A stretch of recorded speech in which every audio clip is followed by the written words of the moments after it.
तो कैसे हैं आप। तो आज हम लोग जानेंगे कैलेंडर के बारे में। जैसा कि आप लोग थंबनेल में देख ही चुके होंगे, ठीक, कैलेंडर के क्वेश्चनों को किस प्रकार से आसानी से सोल्व करेंगे।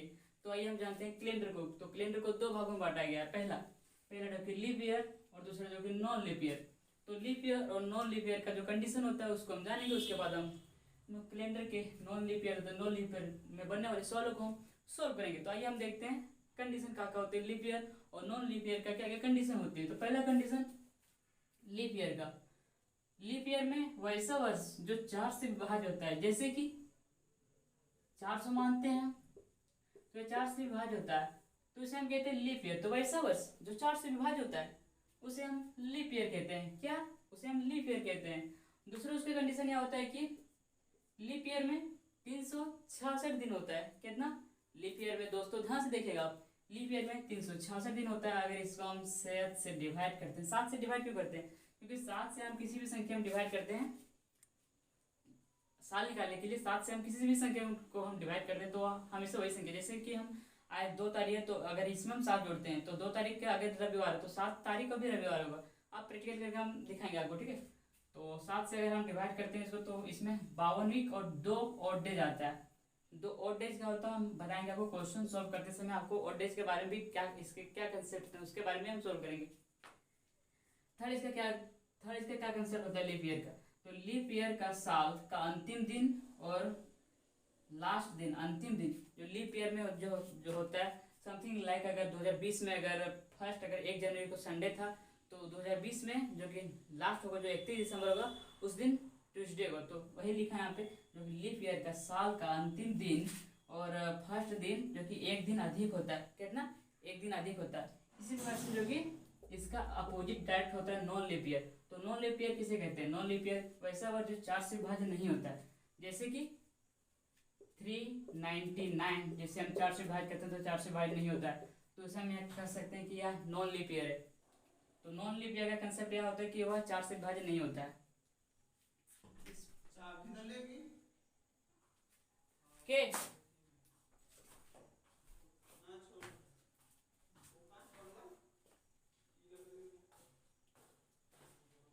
इसमें 52 वीक और 1 ओडेज होता है। इसी प्रकार से थर्ड कंसेप्ट क्या होता है इसका, साल का अंतिम दिन, जो कि साल का अंतिम दिन और प्रथम दिन इसमें समान होता है। जो कि नॉन लीप ईयर में साल का अंतिम दिन और फर्स्ट दिन समान होता है, ठीक है। तो इसी प्रकार से इस वीडियो में हम लोग याद आने की लीप ईयर और नॉन लीप ईयर में क्या क्या डिफरेंस है। उसके बाद हम इसमें लीप ईयर जान लिए, उसके बाद नॉन लीप ईयर भी जान लिए, उसके बाद हम जानेंगे सेंचुरी ईयर किसे कहते हैं। और फोर्थ में हम लोग जितने भी कैलेंडर से जो कि डेट बनते हैं जिसको हम सॉल्व करना होता है उसके बारे में जानेंगे। उसके पहले हम सेंचुरी ईयर के बारे में जानेंगे, सेंचुरी ईयर क्या होता है। तो आइए हम जानते हैं सेंचुरी ईयर क्या होता है।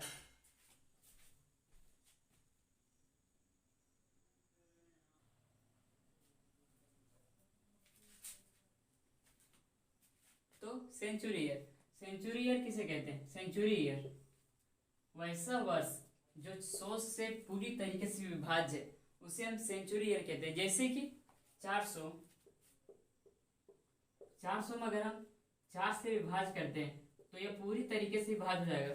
तो वैसा वर्ष जो 4 से पूरी तरीके से या 100 से पूरी तरीके से विभाज्य हो उसे हम सेंचुरी लीप ईयर कहते हैं। क्या? उसे सेंचुरी लीप ईयर कहते हैं, ठीक है। इसका दूसरा इसमें क्वेश्चन पूछा जाता है कि 400 साल में कितने लीप ईयर होते हैं। इसमें स्टूडेंट यह गलती करता है कि 400 साल में जो कि 4 से डिवाइड करके अगर इसमें 100 आता है तो सब स्टूडेंट 100 ही इसमें लीप ईयर लगा देता है, लेकिन 100 में इसमें 3 ईयर जो कि माइनस करना होता है।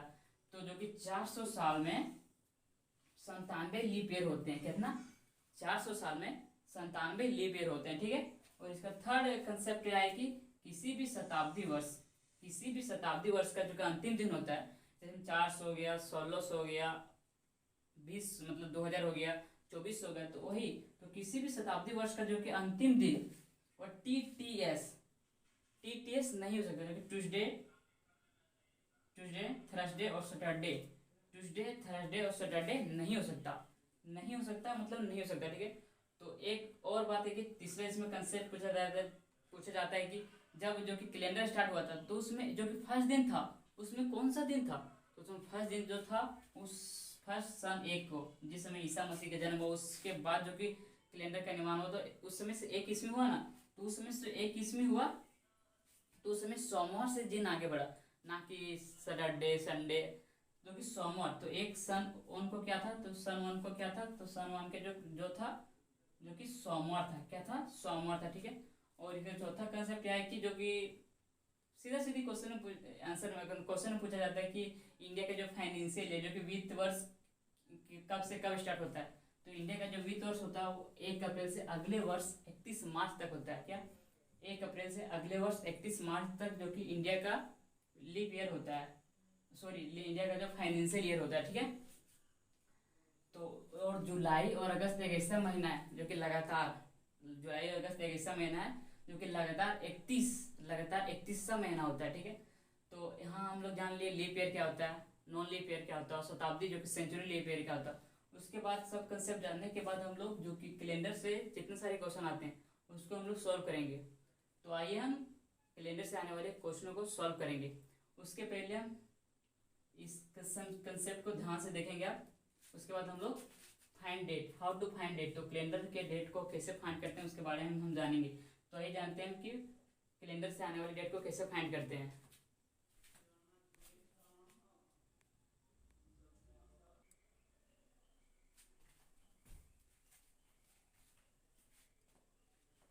तो आइए हम जानते हैं कि कैलेंडर में डेट को फाइंड कैसे किया जाता है। तो कैलेंडर में डेट को फाइंड करने के लिए सबसे पहले हमें जो कि मंथ और दिन का जो कोड होता है उसको हमें याद करना होता है।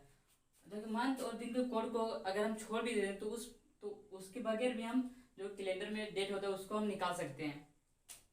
कैलेंडर में जो डेट होता है, क्योंकि बहुत सारे नियम होते हैं कैलेंडर में डेट निकालने के, लेकिन वो सबसे बेटर नियम है जो कि अगर मंथ और अगर हम दिन का अगर हम कोड याद करते हैं तो जो कि कैलेंडर में बनने वाले क्वेश्चन है उसको हम आसानी तरीके से और भी माध्यम से हम सोल्व कर सकते हैं, लेकिन इस माध्यम से हम आसानी तरीके से जो कि कैलेंडर में डेट बनते हैं उसको हम सॉल्व करेंगे। तो सबसे पहले जानेंगे कि कौन मंथ का कौन कौन सा कोड होता है। तो मंथ का जनवरी का कोड होता है 1, फरवरी का 4 होता है, मार्च का 4 होता है, अप्रैल का 0 होता है, मई का 2 होता है, जून का 5 होता है, जुलाई का 0 होता है, अगस्त का 3 होता है, सितंबर का 6 होता है, अक्टूबर का 1 होता है, नवंबर का 4 होता है, दिसंबर का 6 होता है। अगर इसको हम एक नंबर के भांति से अगर हम याद करेंगे तो याद हो जाएगा, क्योंकि याद अगर हम रखते हैं तो हमें क्वेश्चन को आसानी से हम सॉल्व करेंगे। इसलिए किसी भी तरीके से यह कोड को हमें अपने जहन में बैठा के रखना है, क्योंकि इससे ही हमारे क्वेश्चन जो कि जितने क्वेश्चन आएंगे आसानी से सॉल्व करेंगे हम, ठीक है। और फिर जो कि दिन का कोड, तो दिन का कोड भी होता है संडे का 1 होता है, मंडे का 2 होता है, ट्यूसडे का 3 होता है, वेडनेसडे का 4 होता है,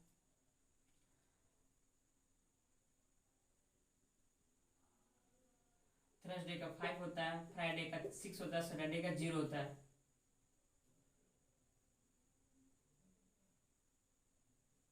ठीक है, तो अब हम क्या, तो हम जो कि डेट को फाइंड करेंगे। किस प्रकार से जो कि डेट को हम फाइंड करेंगे, देखते हैं डेट को किस प्रकार से हम फाइंड करते हैं, ठीक है। तो कितना है डेट, 26 जनवरी 1950, ठीक है। तो जो कि 26, इसमें जो कि हम 7 से भाग देते हैं। डेट में हमेशा हम जो कि तारीख में हमेशा 7 से भाग देते हैं।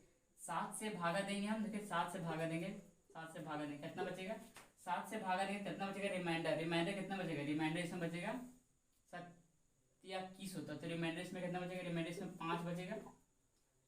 और जनवरी को कोड हम ध्यान में रखेंगे, तो जनवरी का कोड क्या होता है, तो इसके पहले हम यह ध्यान देंगे कि जो कि 1950 से लीप ईयर है या नॉन लीप ईयर है। तो लीप ईयर और नॉन लीप ईयर से पता करने के लिए सबसे पहले इसको हम 2 डिजिट को हम 4 से भागा देंगे। तो 50 को अगर हम 4 से भागा देते हैं, 4 एकम 4, 1 बचेगा, यहाँ पे 0 उतरेगा, 4 दूना 8, ठीक है। चेक नहीं कर रहा है तो हमें यहाँ पता चलता है कि 1950 जो कि लीप ईयर नहीं है, तो लीप ईयर नहीं है तो हम जनवरी का कोड 1 लेंगे, इसमें +1 हो जाएगा, इसमें +1 हो जाएगा, ठीक है। उसके बाद 1950 जो कि साल है, इसमें हम सबसे पहले जो कि 4 से भागा देंगे। हमें कितना इसमें 1950 में लीप ईयर उसको जानने के लिए हम 4 से भागा देंगे। तो 4 से भागा देंगे तो कितना बार में कटेगा उसको हम लेंगे। इसमें हम रिमाइंडर लेते थे बट इसमें हम रिमाइंडर नहीं लेंगे। तो 1950 में अगर 50 में हम 4 से भागा देते हैं, ठीक है, तो कितना बार हो जाएगा, 4 चौक 48, तो इसमें कितना, इसमें 12, कितना बार में जाएगा 12। तो 4 से जब भागा देंगे हम, तो 4 से जितना बार में जाएगा उसको लेना है, ना कि रिमाइंडर को लेना। और 7 से फिर हम भागा देंगे तो 7 से रिमाइंडर 1 बचेगा। ठीक, सबको जोड़ देंगे हम। अगर 7 से ज़्यादा आएगा तो हम लास्ट में जो कि 7 से हम डिवाइड कर देंगे। ठीक है, तो जोड़ेंगे इसको, कितना आ जाएगा 5 1 6, 6 1 7, 7 और 12 19, 19 आ जाएगा। कितना आ जाएगा 19। 19 में अगर हम 7 से भागा देते हैं तो 7 दूना कितना आ जाएगा 14, कितना आ जाएगा 7 दूना 14।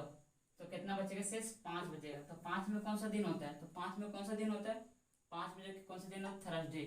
तो हमें यहाँ पता चला कि 26 जनवरी 1950 जिस दिन जो कि हमारा संविधान लागू हुआ उस दिन थर्सडे था।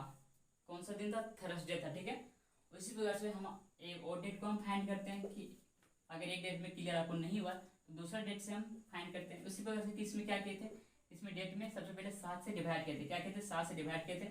तो 15 में अगर हम 7 से डिवाइड करेंगे, ठीक है, तो इसमें रिमाइंडर कितना आ जाएगा, इसमें रिमाइंडर 1 आ जाएगा। ठीक है, ध्यान से देखिएगा, रिमाइंडर इसमें 1 आ जाएगा। ठीक है, इसी प्रकार से अगस्त, 8 अगस्त में ही ना आता है। तो अगस्त का कोड देखेंगे, कितना अगस्त का कोड, जनवरी फरवरी मार्च अप्रैल मई जून जुलाई अगस्त। अगस्त का कोड कितना, अगस्त का कोड 3 है। यहाँ पे 3 लेंगे, सीधी सी बात है।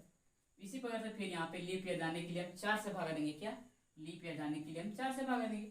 बहुत आसान है। अगर आप ध्यान से देखते हैं तो किसी भी क्वेश्चन को, आप किसी भी क्वेश्चन को अगर डेट निकालना चाहते हैं तो हम निकाल सकते हैं। ठीक है, तो 4 से भागा देंगे, इसमें 4 से भागा देंगे, कितना बार में जाएगा, कितना बार में जाएगा, कितना बार में जाएगा, 11 बार में जाएगा। कितना, 11 बार में जाएगा। तो यहाँ पे कितना बचेगा, 11 बार में जाएगा। ध्यान से देखिए, जब 4 से भाग देते हैं तो जितना बार में जाएगा उसको लेना है। ठीक है, उसके बाद 7 से भाग देते हैं। 7 से भाग देते हैं, कितना बचेगा, 7 से 7 6 42, 7 6 42, 5 बचता है। कितना, 5 बचता है रिमाइंडर। ठीक है, सबका फिर से सम करेंगे, जो कि जोड़ेंगे। ठीक है, कितना देंगे जोड़ेंगे, तो 3 1 4, 4 11 15, 15 5 20, 20 को हम अगर 7 से डिवाइड करते हैं तो कितना आ जाएगा, तो कितना आ जाएगा 6 बच जाएगा। कितना, रिमाइंडर 6। तो 6 कौन सा दिन होता है, 6 जो कि फ्राइडे होता है। तो हम यहाँ बता सकते हैं कि जिस दिन 15 अगस्त 1947 जब देश आज़ाद हुआ तो उस दिन कौन सा दिन था, तो उस दिन जो कि कौन सा दिन था, फ्राइडे था। कौन सा दिन था उस दिन, फ्राइडे था। ठीक है, तो इस प्रकार से अन्य भी सारे क्वेश्चनों को हम जो कि इस कॉन्सेप्ट के माध्यम से सॉल्व करेंगे। दोस्तों, अगर आपका कॉन्सेप्ट अगर क्लियर हुआ तो चैनल को सब्सक्राइब जरूर करें। इसी प्रकार से अन्य क्वेश्चनों को हम सॉल्व करेंगे अगले वीडियो में। लेकिन तब तक के लिए धन्यवाद। जय हिंद, जय भारत।